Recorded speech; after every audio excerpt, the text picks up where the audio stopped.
One. This is the Sourceseeker Hour. I'm your host, Baruti Carl Alexander. Thank you all for joining me again here on the Sourceseeker Hour, our 96th episode. We have a powerful discussion about burnout on the job. So many people talk about burnout, emotional exhaustion. Oh, I'm tired of this job. I have to say myself, I have said these words in my 30-year career at teaching at least 100 times. Not all in the same year, but I've at least said it 100 times. So I definitely know about it. I definitely know about it. I'm so tired of this job. I I can't do this job no more. I'm crazy about, oh no. So I understand about this and I've lived it so much. And we're going to hear a discussion about it here on the Sourceseeker, our 96th episode. I would like our guests to introduce themselves.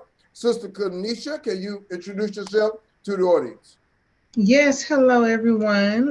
My name is Kenisha Graves Drayton. I am a licensed professional counselor and owner of Oasis of Life Counseling.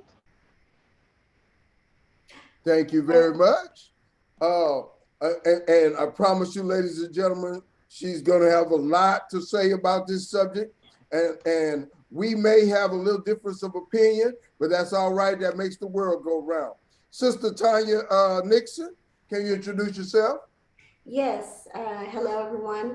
I'm Tanya Nixon. I'm currently a school counselor. I work at a campus for students with severe disabilities and behaviors. We going to get right into it. You work at a campus with severe discipline and behaviors. That sounds like it's a very stressful environment. That sounds like an environment where you might get spit on, you might get slapped, you might get cursed out, and not necessarily do your employers appreciate everything that you go through. So, have you felt a situation where you felt burnout? Yes, this is going into my second year, and all of the situations you mentioned, as you know, can happen in the same day. And so it is a heavy job. And I have said maybe 98 times, because you've been doing this a little bit longer than me. But yes, you have those moments where you have to stop and take a breath, and you need a plan to make it through any job, but that's a lot. I have to give a notice and a disclaimer. Yes, I work at the same school. I've worked for 30 years. I've dealt with this environment. And yes, I have definitely had burnout. But I'll say this also, I have had depression. I have caused some of my own feelings of stress. I've caused some of my own dissatisfaction. I have been in situations where I just didn't like didn't like it and I made it worse. So I definitely understand that too. And one of the things that, because I've also been in a situation where I did not necessarily like everything about the job, but I found a way to be at peace and to get through the day and to make things as pleasant as possible. So I think it's an internal and a mental thing, much more so than a exterior stressful thing. Because if you can have peace inside and you can find that area of peace inside, not as much everything on the outside can affect you. Sister Kenisha, what do you think Yes. about what I just said? Well, yes, that can happen. I mean, you were saying that there's times whenever, you can cause a lot of distress, on yourself. It can be self-inflicted, you know. But thing is, some people that don't have, a lot of, how can I say, a lot of boundaries, that tends to happen, and if you're not careful, you'll start resenting not only yourself, but other people as well, because you don't, take the time to like think, okay, if I if I'm gonna do something for someone or do a little bit extra on a job, and it's not mandatory, you know, am I gonna make this decision to say yes or no based on how I feel currently? Or am I gonna think about, the other things I have to do? Am I thinking about balance? Mhm. You know? And you said an important word, boundaries. Mhm. Um, and you know what I found, because you have to deal with a whole lot of people and where they are, and not just where they are, but what their perspective is of you also. Because I've had people, they came in and said, well, I see you talking to them, you must like them. And I'm just at that space right there. So they conjectured a whole different thing. And, you have all of these other factors that come in. I just saw a gentleman who won a lawsuit against Telsa. And he was explaining how he Mhm. dealt with all of this racism on the job. Um, Now we're not talking about uh, when I talk about the space of emotional burnout. Anybody, if you had to be subjected to of that kind of direct attack over and over, certainly that would have an effect on you. But if it's just employee banter and different things like that are not attacks per se, but you know how people are. There are people that'll call you different names or different things, and all that is a part of working in a work environment. And according to how you feeling about yourself, it can have a great effect, a stressful effect, or it can roll off of you. So that's what I see with boundaries also. Is that similar to what you're talking about? Well, if I can, Yes. Oh, oh, yeah, go go ahead. ahead, please. Thank you. I was going to say yes, boundaries matter and balance. You mentioned that also, but also, so you have to have a plan because everyone where within any job that they hold, even a mom who is a stay-at-home mom, that's a job. So there's going to be a level of stress. And so you just have to take a few things into account. You have to have an outlet for that, whatever that is for you. Some people run, some people, uh, that's not me, but some people like to work in their garden. But also, you have to get very organized because that stress, like you said, you bring stress on yourself. If you don't know where to find things, then you're adding extra stress. And you have to create that balance, have a support system and an outlet for all that. Definitely true. I mean, I know throughout my career there was times when, well, if truth be said, there were times early in my career where I might go out on a Sunday night and I get back from going out the Sunday night and I just go straight to the campus from being out. So I was out and then I get to campus at 6 o'clock and I try to get me a little nap. So we're not talking about that level. We talking about like I do now. I get enough sleep Mhm. at night. I have had my lunch ready the night before. I got all my tools in my bag. And so when that time comes, I'm just ready to go and flow. But you have to be able to adjust also to different things that come up. And if you can't adjust, that can cause you stress. And Yes.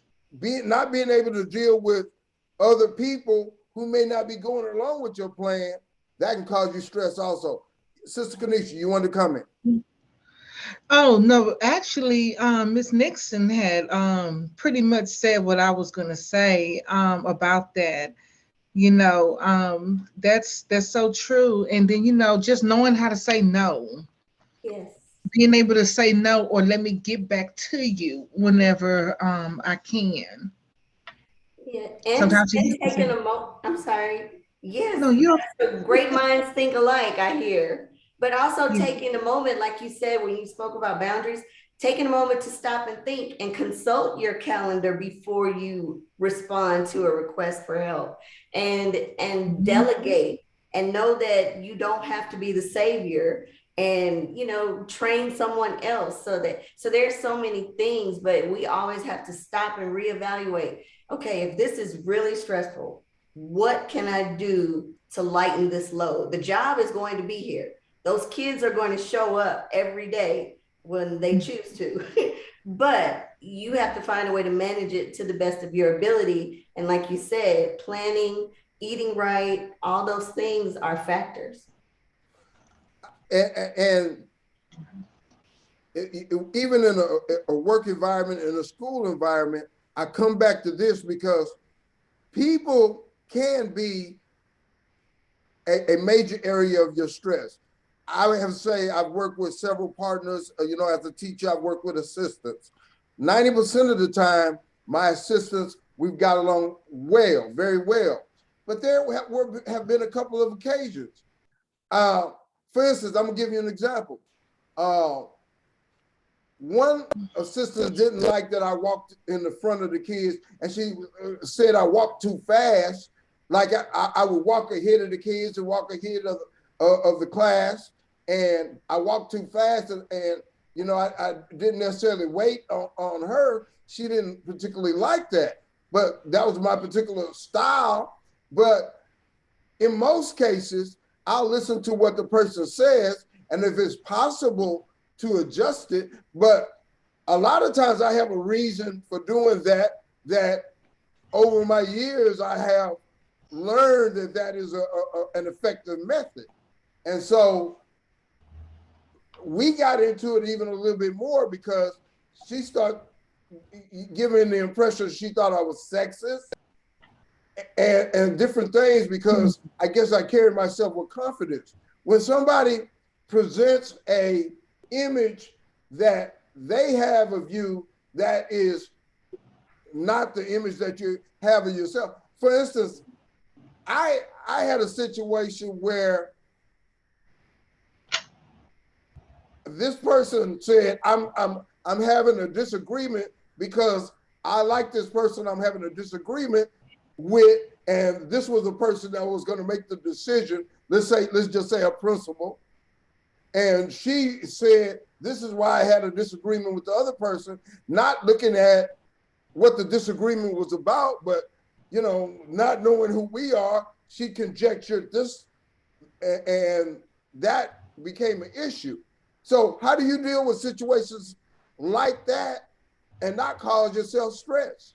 I know for me, knowing myself, I didn't let it affect me too much, but had she persisted with it, it could have had an impact on the job that we were doing. Sister Kenisha, what you think about that? Well, before you react or respond, you just think first, am I burned out? Especially if you're at work and you're bumping heads with others that you typically wouldn't bump heads with. Just think about it. First, is what they're saying true? Do I have a short fuse today? Did I get plenty of sleep? We always want to, do self reflection first. Even if you feel like you didn't do anything wrong, maybe it's like you can reflect on, this person, they can behave in a better way towards me, but how can I still get along with them and make it less stressful on both ends? And when it comes to that, find ways that you can get along with them and be more compatible. But in the meantime, focus on yourself Because, whenever you're not getting enough self care in at work, you're going to feel like you're constantly, being targeted, like you're not doing enough, and that's not always a good feeling. And so a lot of times it can be due to burnout, especially whenever, like it's shorthanded, short staffed, and things are not going the way they're supposed to be going. You have to be pulled to and fro and stuff, and a lot of times it's a lot to do with personality. But when you're burned out, you're not going to always be conscientious of, how you come off towards others. Let me ask a question. Do drugs and alcohol contribute heavily to burnout? Of course. Mhm. And so some people self-medicate. Some right now we know Now, we have let me cut in for a second, please. Now, I've heard some people say they got to be mellow and then they can get along with everybody and they have less stress in that situation. Can that be true? that can be their perception and their mode of operating. It doesn't necessarily mean it's accurate. It's their coping mechanism. But we've seen where someone feels like they're in control, but we're on the outside looking in, wondering why they don't see everything we see. So like you Mhm. mentioned, Kenisha, there needs to be some conversations. First, reflect on your piece in it and pull your thoughts together before you go to that other person, because you we can't just stop working somewhere because we don't like it. That's a long process. We have our own responsibilities, so you're going to need to be there and work with that person the next day and hereafter. So you want to make sure you gather your thoughts before you request to speak with that person.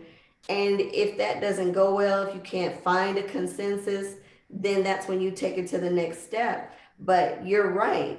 Drugs, whether they are prescription or other, alcohol, those things play a huge factor. And if they're not under control or used in moderation, then they're going to bring an added level of chaos and stress to not only that person but everyone around them. So you really just have to make sure that taking into account how safe that person is under the influence. So the consensus I'm hearing is basically burnout is a self-awareness and a self-management thing to a certain extent. That I know with myself, there's been times when I was burnt out, dissatisfied, upset, and but if I look at my life, there were some things in disarray. There were some things that kept me off kilter in a lot of ways. Either it was something with myself or with my kids, or just a mindset, that I had, and because we live and we grow. Also, we live and we grow, and if we are living and growing and we learning, then we adapt and we change and we grow and we learn certain things today that maybe we didn't know 10 years ago on how to deal with it. I know with myself, there was a lot of times when I got upset because I didn't get recognition. And, I cussed the person out to myself and all of this. They're not recognizing me. But today, I don't need that as much. I don't need validation from others. I validate myself all the time. I mean, I mentioned to somebody in a meeting once that certain people, they may cringe when they hear their name on the intercom. But when I hear my name on the intercom, I say, oh, something good happened to happen. So it's all a matter of perception also. And I do think it goes back to the person and their growth, their awareness, and how they can adjust.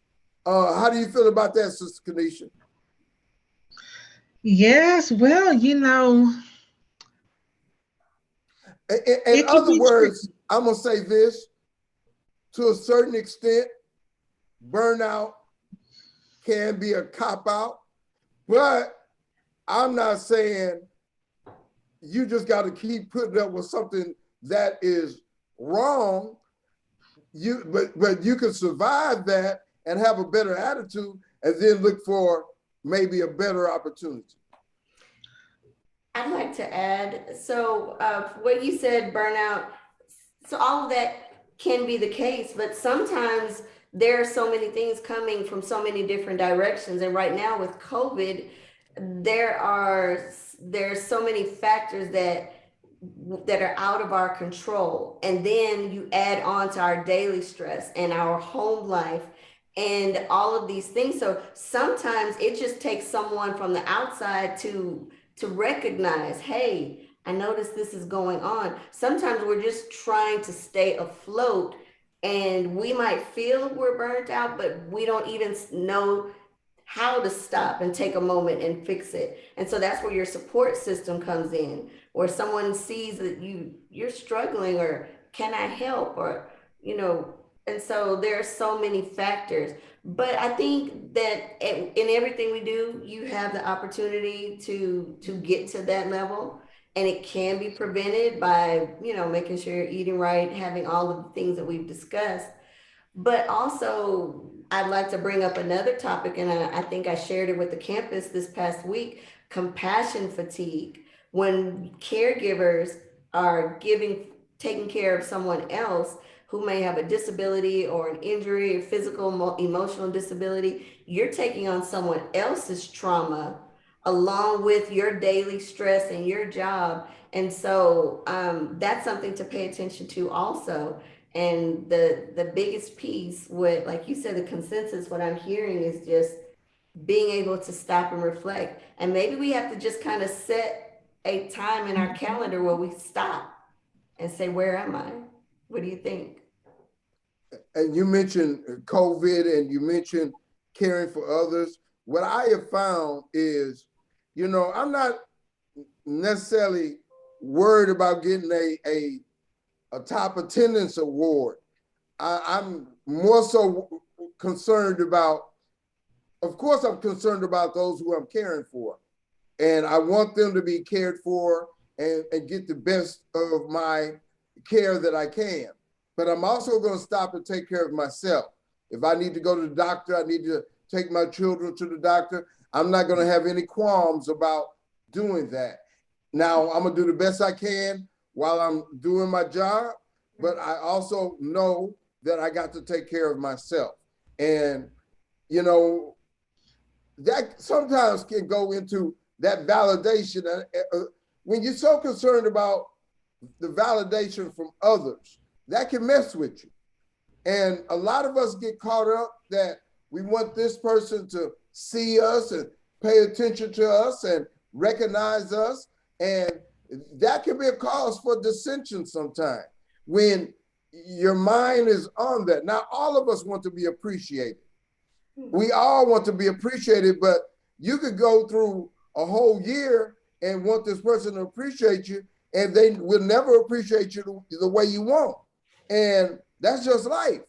And until we can come to that kind of realization, we always can be susceptible to that type of feeling where we don't feel appreciated. And basically, burnout to a certain extent is a lack of feeling appreciated, a lack of hey, I'm doing all of this work and I don't think y'all are compensating me, or y'all are not recognizing me in a way. Isn't that to a certain extent what mental emotional burnout is, Sister Kenisha? Not really, but feeling unappreciated can play a key role in it. Um, when you need the validation and to be appreciated on your job, see, you have to also understand something. And that was a hard pill for me to swallow because jobs are not what they used to be. Where they would give you appreciation that you deserve and all that good stuff. Your job is a public place, okay? And, it could be a bit private and personal when you go to work expecting to be rewarded for something that you're supposed to do. And so it may sound harsh, but that is a reality, especially in today's times. Some jobs give incentives and rewards and acknowledgments, to help people feel appreciated because you get more out of them. It's a very effective strategy to get what you need, get the team on your side, so hey, we can all get in here and be successful together because you make me look good and I'm going to support you. you know some people are not strategic in that manner like it used to be. you know Mhm. and today in some environments, especially if it's a toxic environment, you don't want to get private and personal in a public place where you're not safe to vent and talk about things because it can be very cutthroat. And so some jobs we spend like between 70 to 85% of our lives there. We spend more time at work than we do at home with our families. And that can be a lot of emotional burnout because, especially when you don't trust the people who you work with, or, there's a lot of, tacky behaviors, with, things like backbiting and, little gossip and stuff, of that nature.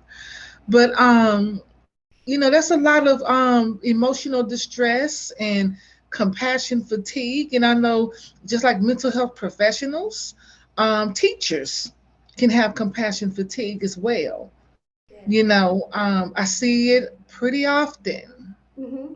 A lot of I us see it. become the parents because some of the parents are not fulfilling everything that they need to. And that's for multiple reasons, not always Mhm. for the reason that we need to call CPS. Some parents have to work two and three jobs to make ends meet, and they are doing the best they can, and they are burnt out. But to go back to what you said, Kenisha, all leaders are not created equal. They don't all understand that they are the servant, and a lot of times they feel that we as employees owe them, but some don't always realize they owe us more because we're keeping everything afloat. Your job is to make sure we have everything we need to keep the boat moving in the right direction. But then you also mentioned, Mr. Alexander, being able to make sure you're okay. You have to take care of yourself because you can't give if there's nothing there. You can't fill someone's cup if your bucket is empty. So you have to do Mhm. those things. And you can't tell someone else and teach someone else something that you don't do yourself. So all those things are important. It's just like when you're on an airplane, they tell you in case of emergency, put your mask on first so that you're there to take care of the child that you're there to care for. And so all of those things are very important. And there's so many factors. And there's so much to look out for. But that's also where a community helps to take care of each other. But you're right. You work in environments where you can't trust the people that you work with, or you don't know which people you can trust. And Yeah. yeah, one false statement can really tear things down. But what about millennials? There used to be a time where people would get a job and stay there till they're 30. Like you, Mr. Alexander, you're like, this is what I want to do. I'm good at it. I'm going to keep doing Mhm. it. Millennials will have a job in a year and a half. You know what? This is not for me. What else is out there? So, what do we think about that? I say in this day and age, uh, first I say do what you love, do what you really like. Like I like doing this show, so I would almost get paid. I'd almost do it, not get paid at all, and because I love doing the show, I love the different aspects of it. Now, since I don't get paid very much doing it, I got to do something else to get paid. So I have to do the job. Now, I'm good as a specialist in special education. I mean, I went through all the learning, not education learning, not book learning, but experience learning from being on the job, as well as having an understanding from an empathy aspect of the minds that have that disability or have that way of thinking. I can kind of think from their perspective because of where I come from and the different things that I've been through. So, yes, I understand the millennials. The millennials say, "Hey, I want to find what I want to do and what I love." And it takes a while to go through that and find out what you love to do and have the courage. Because when I first started doing this show, in my first episode, I was scared. I mean, I had to, because I was, y'all might not believe this, but I was super shy. I was an introvert. Yes, I was an introvert, very much so. I started writing because I could express myself. So I wrote a lot, but I could not speak. And when I was at Prairie View, I remember trying to do a poetry session, and I studied on every word. So it's evolved. And so what you're talking about, the millennials, they looking for what they want to do, just like, the hippies back in the day, they ventured out and tried to learn about life and did all of those things. But then you see them later saying, okay, I got to get a job because I got to pay my bills. So you have both aspects. You're still trying to find what you love to do, but you got to pay your bills, and that may not necessarily be what you love to do. But you have to learn to like it to get through it, or you got to learn to have tolerance and persevere. So that's a part of the job. But if you can find peace doing it, then you don't have to get burnt out. Then you don't have to go crazy. I've been on both sides where I was so crazy at the job, I didn't think I was going to make it another day. But then I'm at the point right now where I'm kind of cruising. I get my job done. I don't have a lot of stress at the job, except for, truth be told, there's one student that gets to me, but that's a whole nother thing. But I can manage that. Mm-hmm. But the thing about burnout, I think it still comes with a maturity of mindset. If you can have a maturity of mindset, it does. Because first of all, you got to work. You just can't give up working because it ain't everything you want. You still got to pay your bills. And when you come to grips with that, then you find a way to make it work and have peace to the best of our ability. I want to come toward the closing comments a little bit, but I still would like us to delve with the issue of the personal responsibility that it takes for you to make it through a stressful situation and not allow yourself to be burnt out. So how can people do that, Sister Kenisha? Yes, well, I heard you mentioning, the two of you mentioning about being on the same job, for so many years. Y'all talked a little bit about that, because the new millennials, they don't really do that. And and it may be true, I'm not a new millennial. I think I'm what you call either Generation X or Generation Z, whatever they call you over the age of 40. Okay. So From my experience with working with students, because before I had crossed over into mental health, I worked in education as well. The average age that an individual would change careers is between the ages of 28 and 35. Okay, that's on average. Some a little bit later. They'll change careers.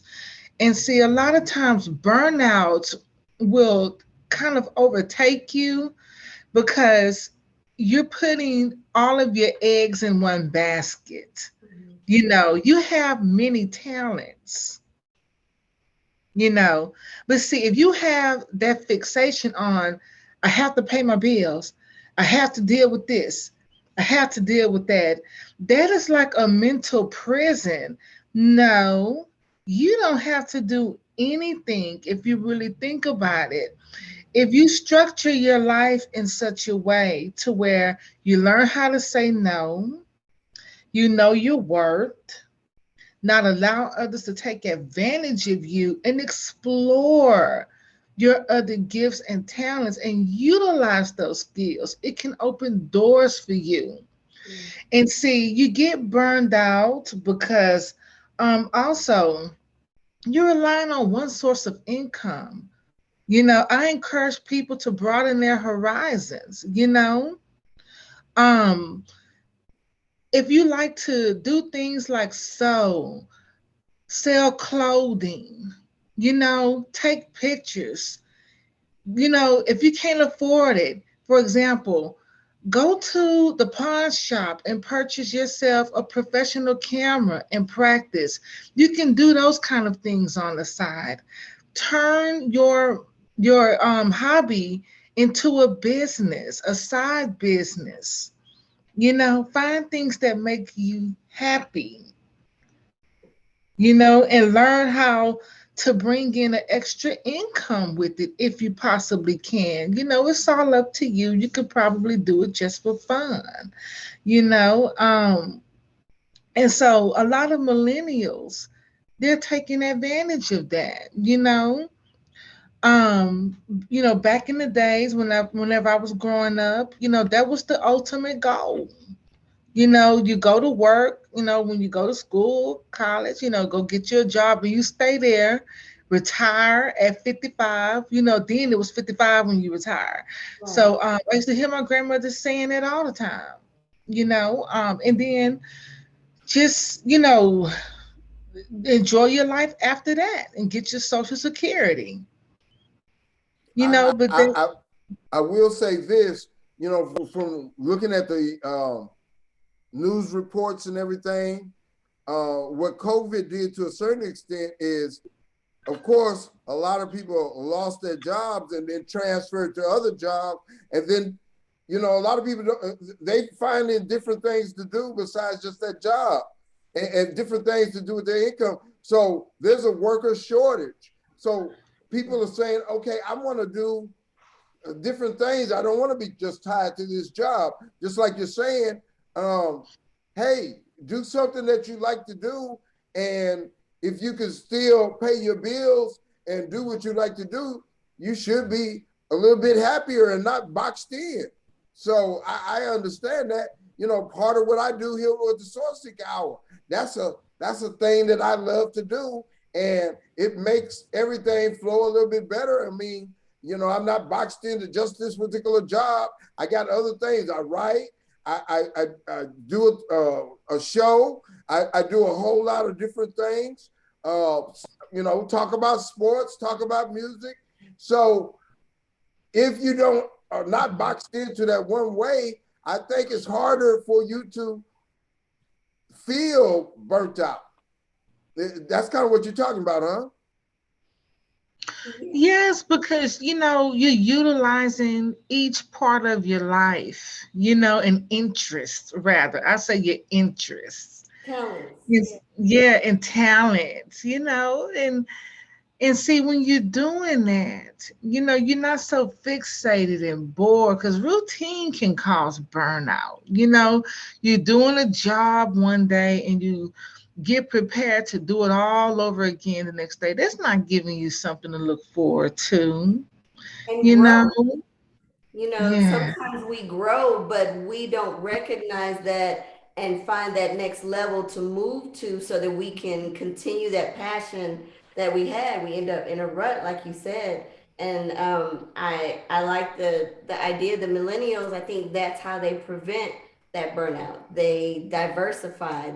And you're right when you mentioned COVID. It brought about so many entrepreneurs, and I was speaking to someone the other day that mentioned that they were laid off. And so it was hard to find a job and started a business.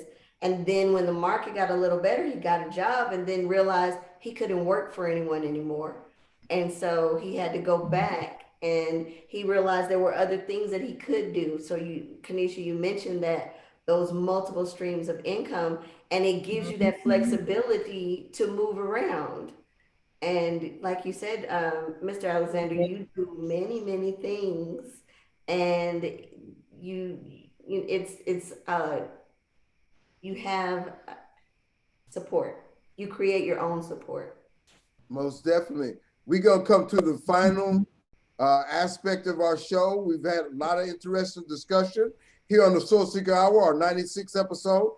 I'm your host, Baruti Carl Alexander. We have a show every 2 weeks, and we have interesting guests, interesting conversations, and always check us out, and you'll learn something. You'll see something exciting. It's a powerful thing.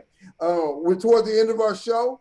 Sister Tanya, Tanya Nixon, would you share with the audience your final thought? It can be very extensive if you want it to be, and share with the audience how they can continue the conversation if they just want to talk to you.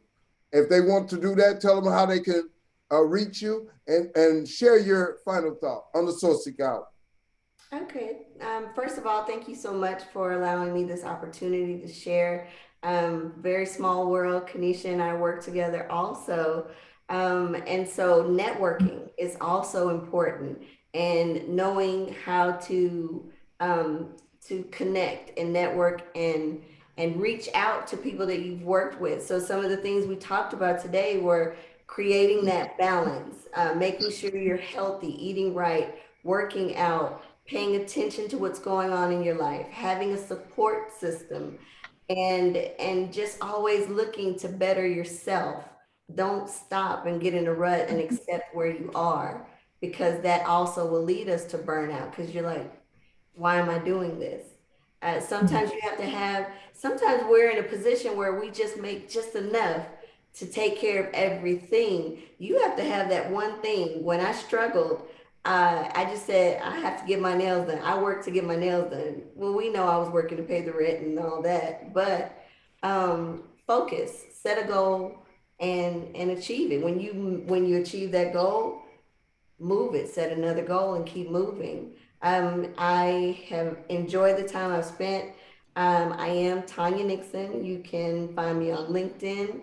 I also have a business, Thoughtful Solutions. At this time, if you would like to reach me, thoughtfulsolutions@outlook.com, and we can continue this conversation. Thank you so much. Peace and power. Thank you very much. Blessings. I've learned a lot. I do see you often, but I've learned so much just at this short time. And it's a small world, but it's a world with big ideals and big growth and big possibilities and blessings. And thank you very much.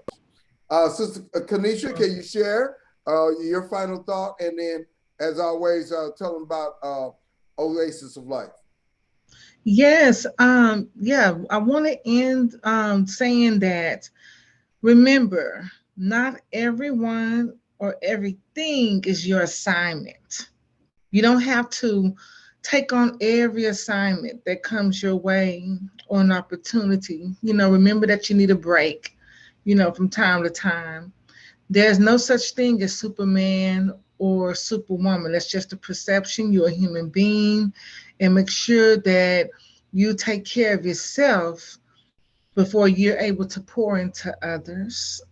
So, yes, I am the owner of Oasis of Life Counseling, and I can be reached on Facebook which is my business page and my email address, oasis of life counseling at hotmail.com. And so you can always schedule sessions with me online on my Facebook page or schedule for a consultation, a brief consultation for like 25 minutes or so.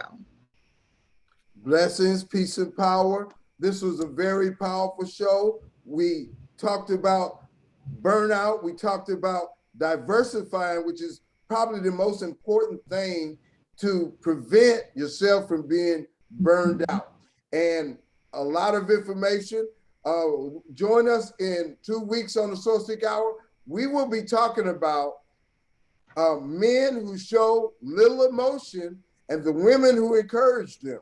That's going to be a powerful show. We have a lot of shows on here about different things happening in the community, in relationships, in life, what's going on in entertainment, so many different things. This has been the Sourceseeker Hour. I'm your host, Baruti Carl Alexander. I want to say blessings to everybody. We will see you soon. And I thank our guests, Tanya Nixon and Kenisha, Sister Kenisha. We thank you, and we'll see you soon. Thank you very much.